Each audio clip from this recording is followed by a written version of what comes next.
What's going on, guys? Welcome back to another video. Today we're recapping the Seattle Seahawks beating the New York Giants 24-7. And I hope none of you Giants fans are really mad about this. I mean, it was expected.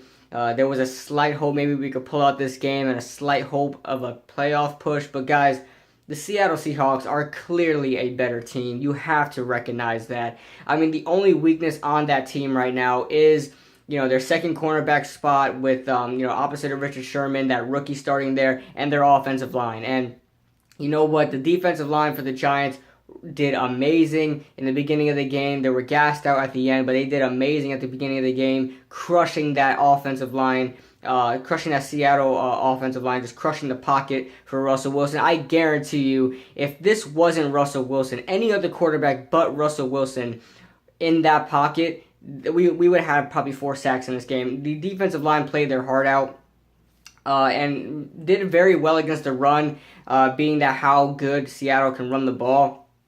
So they did pretty well containing that. Forced Russell Wilson to throw the ball. Ultimately, that's how he beat us. But that's, I guess, how we want it to go. Because if you run the ball, you control the clock. It's harder to win than your quarterback being a gunslinger. So.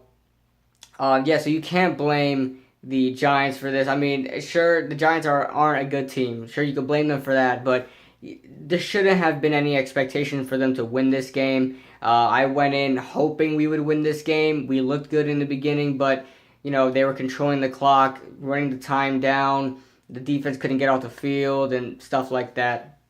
So let's get on to the game summary. We've got Ross Cockrell in the beginning of the game. He could have gotten an interception on Russell Wilson in the first drive of the game. Almost. I mean, he just had it in his hands. It slips. It goes in back of him and gives it to Tyler Lockett. In my opinion, Tyler Lockett did not catch that ball. But they hurried up and they ran the ball. The whole crowd was chanting for Ben McAdoo to challenge that play. Ben McAdoo would challenge some very stupid calls that I honestly believe that in his ear, because from upstairs they always get the call whether to challenge it or not because they get the replay. And I don't know what goes on in that booth up there, but they're giving him all the wrong calls. He should have challenged that. Tyler Lockett did not come down with that ball. It hit the ground before he gained possession. So, I mean, either way, they did go, they did have to punt the ball. But, I mean, that would have just add some morale to this team if we got the interception. So, I mean, if we got the interception, we got the incompletion or interception. So, moving on to that, on the same drive, to kill that drive, Russell Wilson was sacked by Nat Burhay. Unfortunately, it was the only sack of the game. But nonetheless, it was still good to see Nat Burhay finally making a play in the regular season. So he makes a play, sacking Russell Wilson. Good job by him getting off his guy and recognizing Russell Wilson is out the pocket and sacking him there.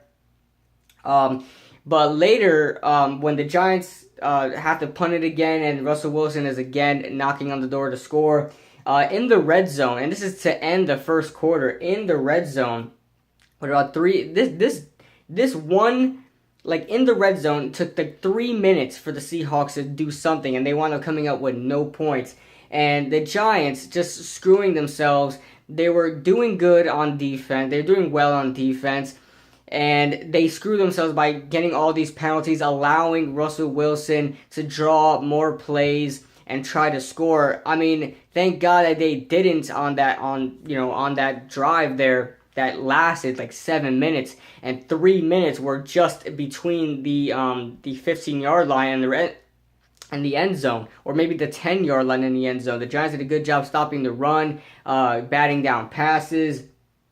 So, good job by the Giants on 3 separate first down plays in the red zone on the same drive, holding them. And how about Eli Apple one-on-one on Jimmy Graham, just knocking down that play? Got away from the offensive pass interference. Because Jimmy Graham is like that. He'll push anybody. He has a history of doing that. And you saw that on the touchdown. That was supposed to be a penalty. Of course, they never call it because, it's not a game-deciding factor. They'll just leave it as it is. But Jimmy Graham has a history of pushing off defensive backs to get, to get catches and stuff like that.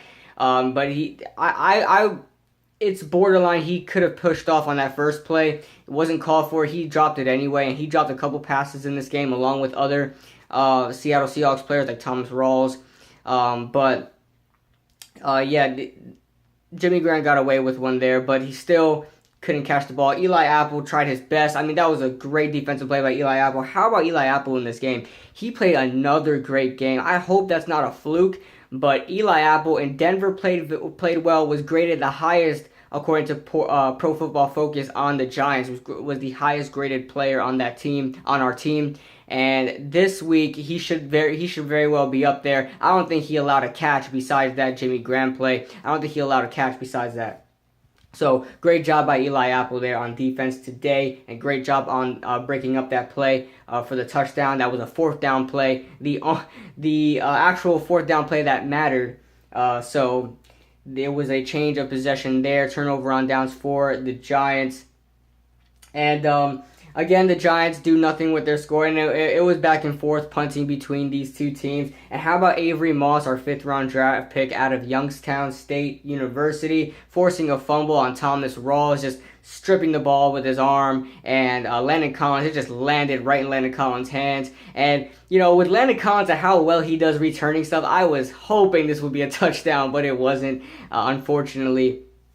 But I think Landon Collins was extremely a surprise that it landed in his hands. He was like, "Whoa, the football is in my hands!" And he just started running with it. But great job by Avery Moss there. I think he should get some more reps now with Olivier Vernon, still hurt. I want to see him get more reps. He looked very good in the preseason as far as rushing the passer. I like him as a pass rusher. I haven't really seen him much in the run game. Haven't really paid attention to him much in the run game. Don't know if he's really good at that. But as far as pass rush, I always notice Avery Moss when he's on the field. He does a great job pass rushing and getting off the tackles.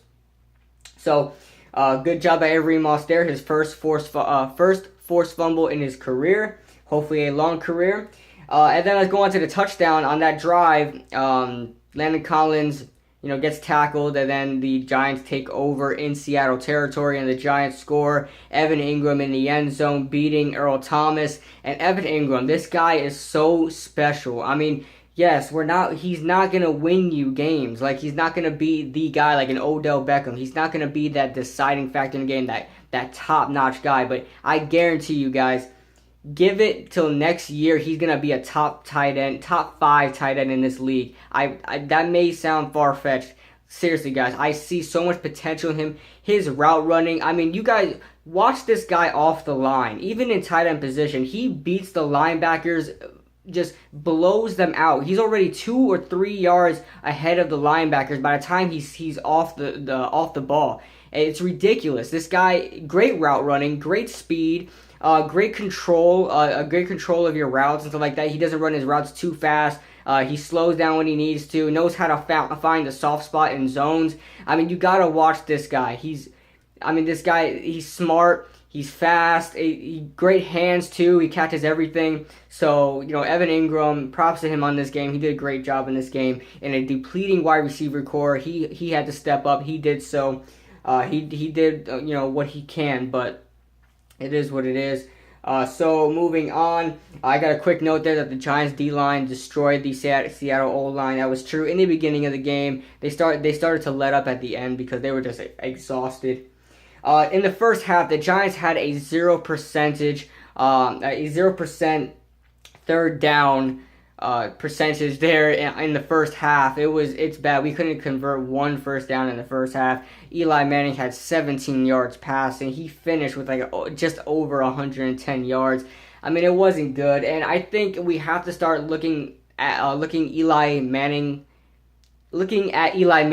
now as a game manager quarterback. Someone like the old Alex Smith was, just someone that relies on their wide receivers and their running backs. Hopefully we can find the running game. Eli can rely on Orleans Darkwa. Eli can rely on Odell Beckham when he's healthy and stuff like that. We need Eli Manning to just be the game manager now, because I think when he's one of the most clutch quarterbacks to ever live. We know this, but we can't always depend on him to put up 300-yard games. Look at it in this game. He they tried to put the game on his back. They tried to make him throw to Travis Rudolph. They tried to make him throw to Tavares King. I mean, you can't. They're not good against this Legion of Boom. They're not good. You can't force Eli Manning to do this stuff. We have to build an offense around him. And listen, this may even be his last year. If not, next year is his last year. We need to start preparing for the new quarterback coming in, whether it's next year or 2 years from now.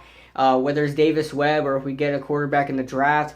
But we have to start building early. We have to start building early. But we have to start looking at Eli Manning now as being the game manager in this offense. We just need to let him relax and not have to force him to throw for 400 yards just for us to win the game. So I want to see us run the ball. I don't want to see Eli Manning throw for 400 yards and lose the game. I mean, that's how it's gonna be like for the rest of the rest of his career if we don't get a team around him. But enough with that little rant there. Brad Wing is having a struggling season. Now, this block punt, I never blame block punts or block kicks on kickers or punters. I never blame that. So I'm not going to put the blame on Brad Wing. That's definitely the line there. Don't know if you would call it an offensive line, but the line for the punter, gotta blame it on them. They allow pressure, and you can't expect Brad Wing to not punt it. I mean, if he doesn't punt it, he gets sacked, and Seattle takes over from there. He has to punt it anyway. So you can't blame it on there. But he's just not having a good season. Good thing he didn't muff any punts like he did a couple times this season, but a block punt by DJ Alexander, former Pro Bowl special teams player. So. Good play by DJ Alexander, the former linebacker of Kansas City. So moving on, a great touch pass from Russell Wilson to Doug Baldwin. Great touch pass there. It was a cover one, and Landon Collins, I don't know what he was doing if it was cover one. He was in the box. I don't think he expected anybody to get beat up the middle, and so he couldn't recover on time, and it was a touchdown for Doug Baldwin, who is just looking phenomenal in this game and in this season, just catching everything, just being a Mr. All reliable for Russell Wilson. And congrats to Doug Baldwin for passing, I think, Bobby Ingram on the all-time receiver list for I think receiving yards or receptions. I'm not sure, but 5th in franchise history for the Seattle Seahawks and Doug Baldwin. So congratulations to him on that. And then moving on, Aldrick Rosas has a chance to tie the game and cannot do that. He misses a 47-yard field goal. I'm starting to worry a little bit, but remember, he is a rookie kicker. I think we need to emphasize that. Kicking a ball in the NFL is different from kicking a ball in college. It's different balls. So, I mean, no excuses. He should have made it. La la la la la. But I mean, don't be like calling for his job just because he missed this kick. You gotta give this guy some time. So I mean, he missed his 3rd kick in his career. It is what it is. Not everybody was a Josh Brown for us. Not every kicker is money with everything. So he should have made that kick, but it is what it is. Moving on, the flea flicker to Paul Richardson. Now this one is very controversial, and it seems like the Seattle Seahawks always have these controversial plays in the red zone, in the end zone, with these types of catches. We've seen in Green Bay it happened like twice, and it happens on a couple other plays, like one against Carolina as well. And I mean, I don't know. Honestly, if you ask me, I don't know if it was a catch or if it was an interception. You look at Paul Richardson. Initially, it looked like he caught the ball, but as he went to the ground, he lost control of the ball, tried to regain it. That's when Landon Collins came in and tried to strip the ball. I mean, at this point, I would have stood with the call on the field, a touchdown, because there was no irrefutable evidence that Landon Collins had the ball in his possession and that Paul Richardson was just touching it. Because the tie always goes to the wide receiver, and it's fair that way. So it is what it is. If Landon Collins, and the announcer said it, if Landon Collins was the one that mostly looked like he got the interception, and if it was an interception called on the field, it would have stood that way after review. It was just one of those types of plays. But great job by Landon Collins. The whole defense got fooled, including him on the flea flicker. They thought it was a run or a pitch to McKissick. And it wasn't. Russell Wilson gets it back, flea flicker, and good job by him recovering on that and even making it competitive there. So Good interception. Good try for an interception there. Then the touchdown by Jimmy Graham to end the game, 24-7. I mean, Jimmy Graham pushed off once again. Like I said, he's infamous for pushing off on defensive backs, and didn't get called there. I wish it would have got called there because it's just the fairness of the game. Just referee the game the way it's supposed to be reffed, and the referee clearly didn't care about that, and it was obvious push off, but he extended his arm to the fullest extent and wasn't called. But if that was Eli Apple or if that was Janoris Jenkins pushing off, pushing on him like that, that would have got called anyway. Even though the game doesn't matter, that would have got called if Eli Apple were to push him. But yeah, whatever. Let's go on to the stats. We've got, first of all, let's go to the quarterbacks. Russell Wilson, 27 of 39, 334 yards, 3 touchdowns, no interceptions. Could have had one on Ross Cockrell. Ross Cockrell could have got one, but and Dante Dion could have had one. Janoris Jenkins could have had one, but they were trying to go for the ball, and they were just a tad too late. Dante Dion played well in this game. Almost gave up a touchdown, but Dante Dion played pretty well in this game. I want to see him get some more reps. He needs to get better, though, especially in man coverage. He gets bullied around too much. But, yeah, good. He almost had an interception in this game. Same thing with Janoris Jenkins. So, Eli Manning, 19 of 39, 134 yards, and 1 touchdown. No interceptions. I mean, he's 10-5 right now in his touchdown-to-interception ratio, so I guess that's a good thing. He was coming into this game with, I believe, a 67 point something completion percentage, and that's almost if he finishes that way, it's the best in his career, or was it at 66 or something like that. Either way, if he finishes around that area, it's going to be the best in his career. So I like that, but that definitely went down with this game. He was 19 of 39, 134, and 1 touchdown. So didn't have a great game. And you know what? I'm not going to blame Eli Manning. He made some bad throws, yes. Some of them that we could have thought were bad throws, it was probably on the wide receiver because they didn't run their route right. But he tried to put the game in his hands, and like I said, he's just not that quarterback anymore. He's got to be a game manager if we think we can win any games. We can't have the game rely on him, trying to throw for 400 yards with the receivers that we have. So, moving on, we got the Seattle run game. Thomas Rawls, 11 of 36, 3.3 yards per carry was their leading rusher. He really didn't do much. Eddie Lacy tried to get something going early in the game, but we later on stopped him. His longest gain was a 12-yard gain. The longest rush gain was a 12-yard gain, and that one was by Eddie Lacy. 11 carries, 34 yards, 3.1 yards per carry. And that's pretty much J.D. McKissick got 3 carries for 10 yards.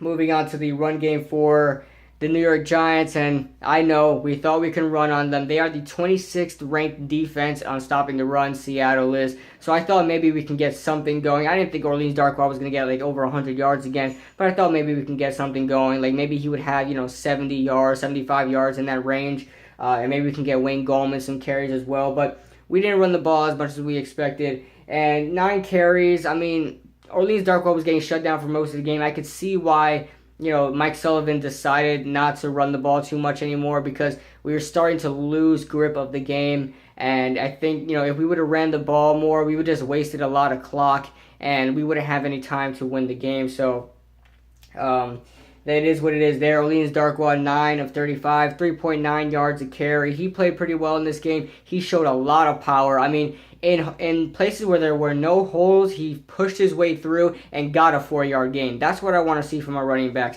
That's something Paul Perkins cannot do and will not do. That's something Wayne Gallman cannot do and will not do. That's something Shane Vereen cannot do and will not do. That's why he needs to be our lead back in this season and seasons to come if we don't get one later on. So, and Wayne Gallman had 5 carries for 15 yards. Shane Vereen, 2 for 4. Moving on to the receiving game for Doug Baldwin.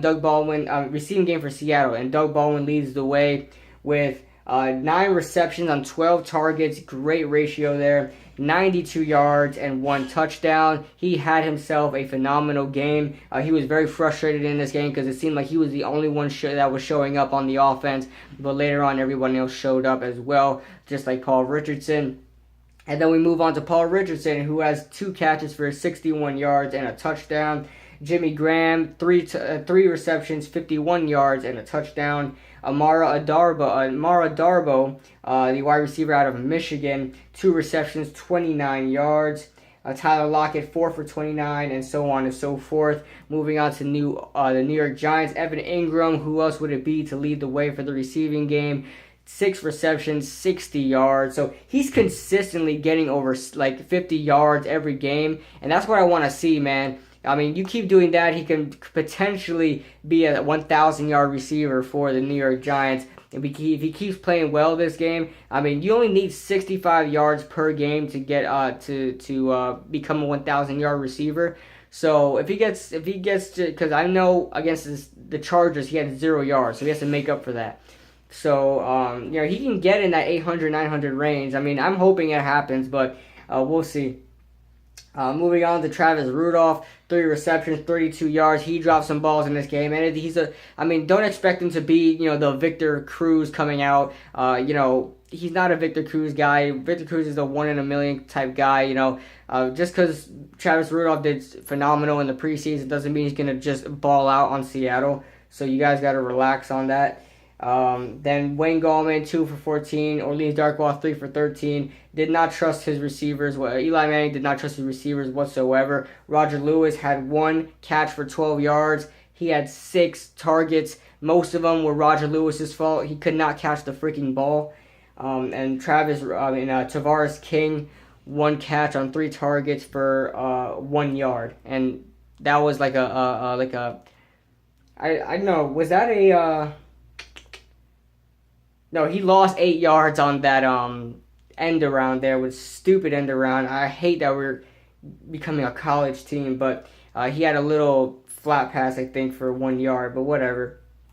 Fumbles, yeah, Frank Clark recovered a fumble. That's when Eli Manning fumbled in this game, and he got hit. He got freaking knocked.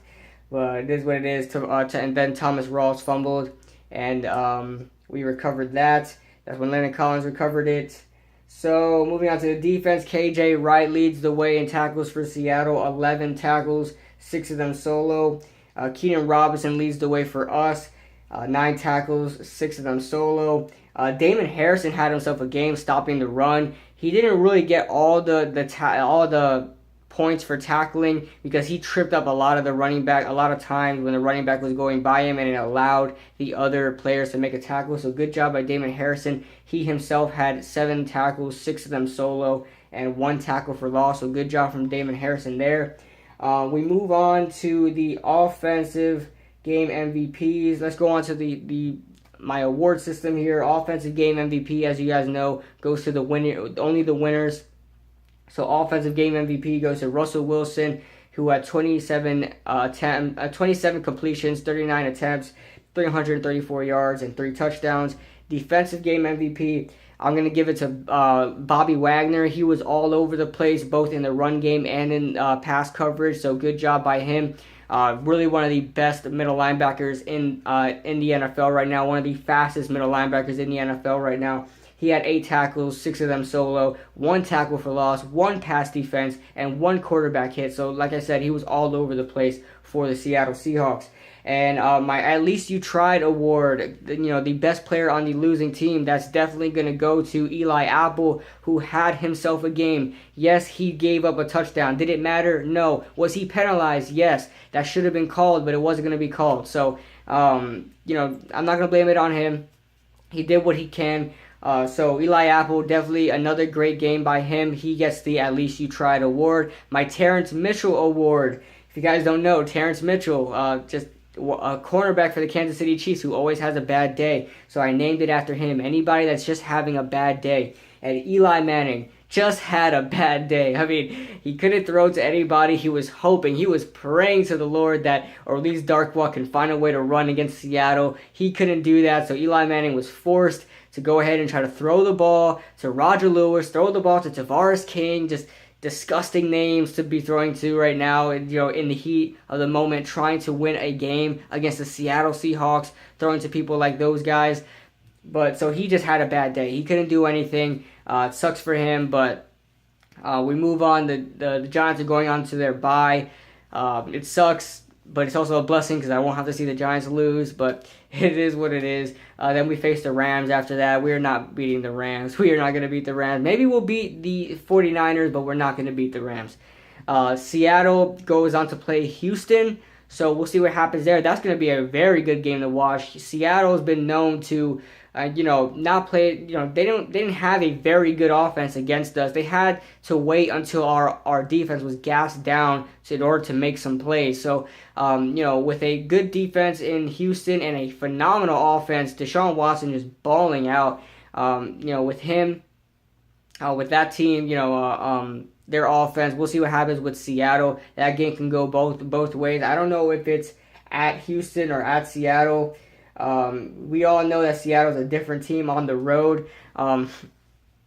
And I guess they showed that here, 24 points, 24-7. They played well, but I think it was just bad Giants. The Giants are just bad. That's what it is. And Seattle is not a good team on the road. They're playing at home versus the Texans, so this may be leaning in the Seattle's favor. So there's that, but that's it, guys. That is the video. No video next week on the Giants because they're on the bye. So I'll see you guys in the next video.